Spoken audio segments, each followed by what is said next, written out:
kooxo haween oo ka kooban 6 xubnood ayaa markii ugu horreysay Soomaaliya ka hirgelinaya warbaahin ay ka howlgalayaan dumar kaliya, taasoo warbaahin nooceeda aan weli lagu arag Geeska Afrika. Warbaahintan ay ku boobeen saxafiyiinta dumarka ayaa ka koobnaan doonta qeybaha kala duwan ee warbaahinta sida TV, radio iyo qaybta online-ka.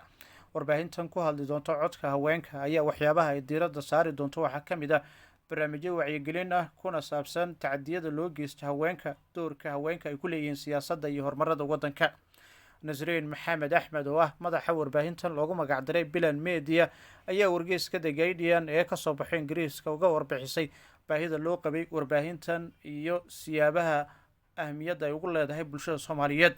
Waxay sheegtay in muddo in haweenku ay marti u ahayeen tacadiyada iyo xadgudubyada lagula kaco gudniinka fircooniga, guurka qasabka iyo takoorka dhanka waxbarashada iyo horumarkaba. Sidoo kale Nasreen ayaa tilmaamtay in haween badan lagu hor istaagay hiigsigooda dhanka nolosha iyadoo lagu soo gabanayo arrimaha diinta iyo dhaqankeena ay khilaafsan yihiin waxyaabaha qaar haddii dumarka loo ogola.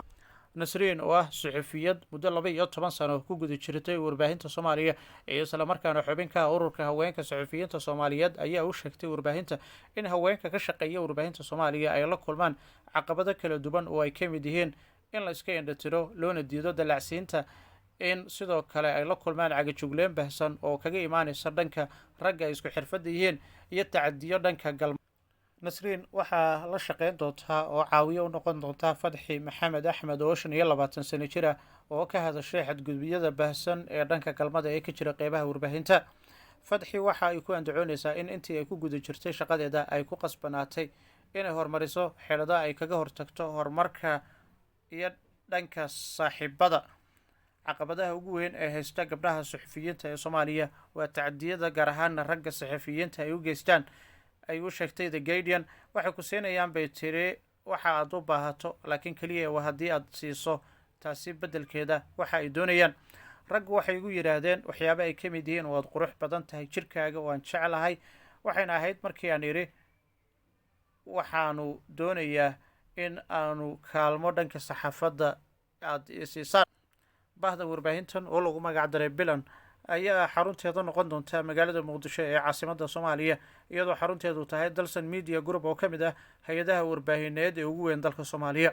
Sida laga soo xigtay The Guardian, Bilan oo ay maalgeliso hay'adda qaramada midoobay oo qaabilsan horumarinta ee UNDP waxay daabici doontaa wararka iyo muuqaalada. Sidoo kale waxa ay bixin doontaa tababaro iyo la talin ka timid saxafiyiin Soomaaliyeed iyo kuwa caalami ah sida wariyaha BBC-da Lays Dosed iyo Razia Iqbal oo Channel 4 ka tirsan, iyo sidoo kale Maxamed Cadow oo isna ka tirsan warbaahinta Al Jazeera.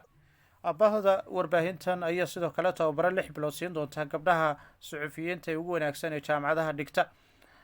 Mashruucan waa tijaabo 1 sano ah, laakiin mid ka mid ah wakiilka hay'adda UNDP ee Muqdisho ayaa aaminsan inuu noqon doono mid joogto ah lagana yaabo in lagu ballaariyo gobollada kale ee Soomaaliya. Bilan waxay siin doontaa haweenka meel ammaan ah oo ay ku shaqeeyaan iyo awood ay ku dooran karaan waxa ay soo tabiyaan iyo sida ay u tabiyaan, iyada oo kooxdu ay dabooli doonto warar adag iyo sheekooyin qoto dheer oo diiradda saaraya arrimaha muhiimka u ah dumarka, iyadoo leh aragtideeda gaarka iyo galaangal u helidda nolosha haweenka iyo ra'yiga.